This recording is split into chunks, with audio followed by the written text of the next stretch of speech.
N Bangla চ্যানেলে আপনাদের সকলকে স্বাগত। সাম্প্রতিক একটি প্রেস কনফারেন্সে মার্কিন আর্থিক উপদেষ্টা একটি মন্তব্য করেন, ডোনাল্ড ট্রাম্পের নেতৃত্বাধীন প্রশাসন ভারতের উপর যে 50% ট্যারিফ বসিয়েছিলেন সেটাকে আপাতত কমিয়ে 25% করা হচ্ছে। সাম্প্রতিক বছরে ভারত রাশিয়া থেকে যে পরিমাণে ক্রুড অয়েল কিনত তা অনেকটাই কমে গেছে, বা উনি বলেছেন যেটা প্রায় বন্ধই হয়ে গেছে। সেই কারণের জন্য ট্রাম্প প্রশাসন চিন্তা ভাবনা করেছিল, আমাদের উদ্দেশ্য যেটা ছিল যে আমরা ভারতকে রাশিয়া থেকে তেল না কিনতে দেওয়ার জন্য আমরা যে ট্যারিফটা লাগিয়েছিলাম, আজকে সেই ট্যারিফেরই সাফল্য এটা। ভারত সরকার এই ট্যারিফের চাপে রাশিয়া থেকে অপরিশোধিত তেল প্রায় কেনা বন্ধ করে দিয়েছে। সেই কারণের জন্যই এখন আর ভারতের উপর 50% ট্যারিফের কোনো প্রয়োজন নেই। ট্রাম্প প্রশাসন মনে করছে যে এই ট্যারিফটাকে এখন ধীরে ধীরে ছাড় দেওয়া যেতে পারে। কিন্তু বন্ধুরা, আসল গল্পটা এখানে না। আসল গল্পটা হচ্ছে আগামীকাল অর্থাৎ 26শে জানুয়ারি ভারতবর্ষের 77তম প্রজাতন্ত্র দিবস। ভারতবর্ষ স্বাধীন হওয়ার পরে থেকেই আমাদের প্রজাতন্ত্র দিবসে আমরা কোনো না কোনো দেশের রাষ্ট্রনায়ককে প্রধান অতিথি হিসাবে আমন্ত্রণ জানাই। এটা আমাদের কালচারে পরিণত হয়েছে। তো এবছর এমন কি হলো, যেরকম প্রতি বছরই ভারতের প্রজাতন্ত্র দিবসে কোনো না কোনো প্রধান অতিথি হিসাবে কোনো না কোনো দেশের রাষ্ট্রনায়করা আসে, এবারও সেরকম আসে, তাতে অসুবিধা তো কিছু নেই। কিন্তু ম্যাজিক এখানেই।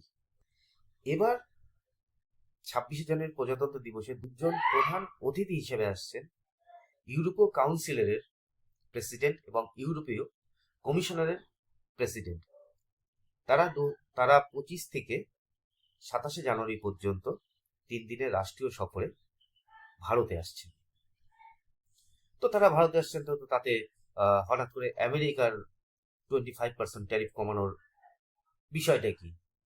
সাধারণভাবে এটা কাকতালীয় মনে হচ্ছে যে তারা আসছেন তো কি হয়েছে। এখানেই মজা।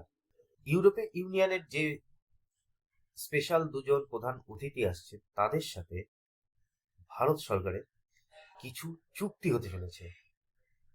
সেই চুক্তিগুলো হলো India Europe free trade agreement, অর্থাৎ এফটিএ, যাকে আমরা বলতে পারি mother of all trade deals. সংক্ষেপে এর মানে হলো ভারত এবং ইউরোপের মধ্যে বাণিজ্য চুক্তি, অর্থাৎ ফ্রি ট্রেড এগ্রিমেন্ট। মানে ভারত এবং ইউরোপ ইউনিয়ন এবার নিজেদের মধ্যে নিঃশুল্ক বাণিজ্য চুক্তি স্বাক্ষরিত করতে চলেছে। সাথে আরো কিছু কিছু ডিল হতে চলেছে, যার মধ্যে কিছু কিছু ডিল আমি আপনাদের সাথে আলোচনা করছি। সিকিউরিটি অ্যান্ড ডিফেন্স পার্টনারশিপ, এর মধ্যে ভারত এবং ইউরোপীয় ইউনিয়নের সকল দেশের সাথে আমাদের সিকিউরিটি ডিলের পার্টনারশিপ হবে। মেক ইন ইন্ডিয়ার, ইউরোপীয় ইউনিয়নের দেশ থেকে যুদ্ধজাহাজ মিসাইল আমরা আমাদের দেশে বানাবো, এই সকল এগ্রিমেন্ট হতে চলেছে। এর মধ্যে মজার বিষয় হচ্ছে ভারত এবং ইউরোপীয় ইউনিয়নের যে ফ্রি ট্রেড এগ্রিমেন্ট, সেটাই মেন বিষয়। এই খবরটি যখন আমেরিকার কাছে পৌঁছেছে, আমেরিকার মাথা হয়ে গেছে খারাপ। তারা তখন চিন্তা করছে, এইবার ভারত যদি ইউরোপের সাথে ফ্রি ট্রেড এগ্রিমেন্ট করে তাহলে আমাদের মার্কেট তো গেল। প্রথম নম্বর কথা, আমরা ভারতের উপর 50% ট্যারিফ বসিয়ে রেখেছি, অতএব ভারতের সাথে মোটামুটি আমাদের ব্যবসা প্রায় শেষের দিকে। এবার ভারত যদি আমেরিকার বিকল্প হিসাবে তাদেরই তথাকথিত বা কিছুদিন আগে তাদের মিত্র দেশ ইউরোপীয় ইউনিয়নের সাথে ফ্রি ট্রেড এগ্রিমেন্ট সাইন করে, তাহলে ভারতের কাছে আমেরিকার বিকল্প একটা মার্কেট প্ল্যাটফর্ম তৈরি হয়ে গেল, যেটা ইউরোপ। এবং সঙ্গে আমেরিকা ইউরোপের সাথে যে ট্রেডগুলো করত, সেই ট্রেডগুলো মোটামুটি বন্ধ হয়ে যাবে।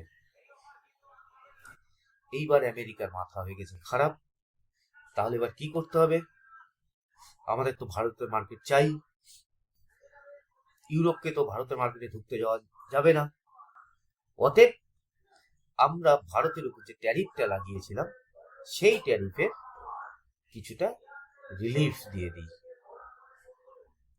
যার ফলস্বরূপ এই 25% ট্যারিফ রিলিফের ঘোষণা করছে কে?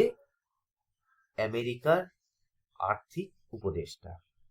আমরা তো ভারতরা তো আপনার কাছে ট্যারিফ থেকে কোনো রিলিফ চাইনি। এবং আপনাদের যদি মনে থাকে, রিসেন্ট কিছুদিন আগে আমেরিকার রাষ্ট্রপতি ডোনাল্ড ট্রাম্প উনি বলেছিলেন যে ভারতের উপর 500% ট্যারিফ আমরা বসাতে পারি। সে বসান না, তাতে আমাদের কোনো যায় আসে না।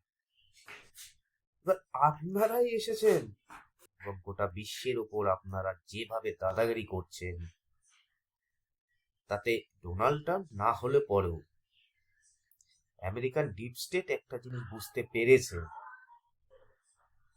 যে এই খ্যাপাটে লোকটা কয়েক বছর পর তো চলেই যাবে, সাথে এতদিন ধরে আমেরিকা যে ভালো মুখোশটি গোটা বিশ্বের সামনে ধরে রেখেছিল, সেটাকে পুরোপুরি নষ্ট করে দিয়ে চলে যাচ্ছে।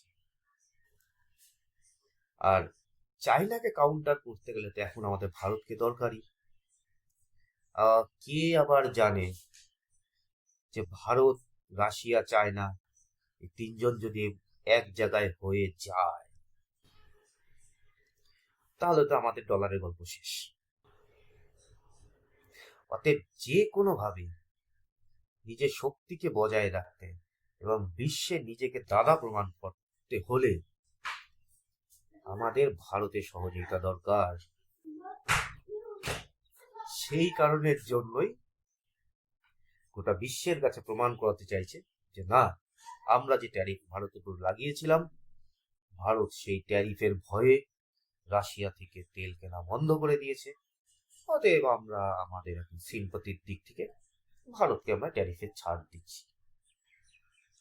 তো মোটের উপর কথা এটা না।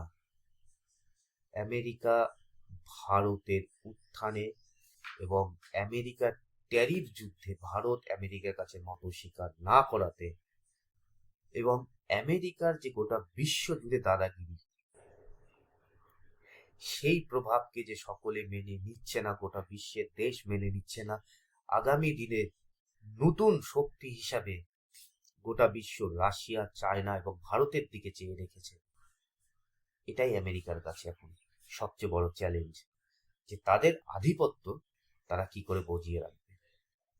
সেই কারণের জন্যই আজকে এই ঘোষণা তারা করেছে।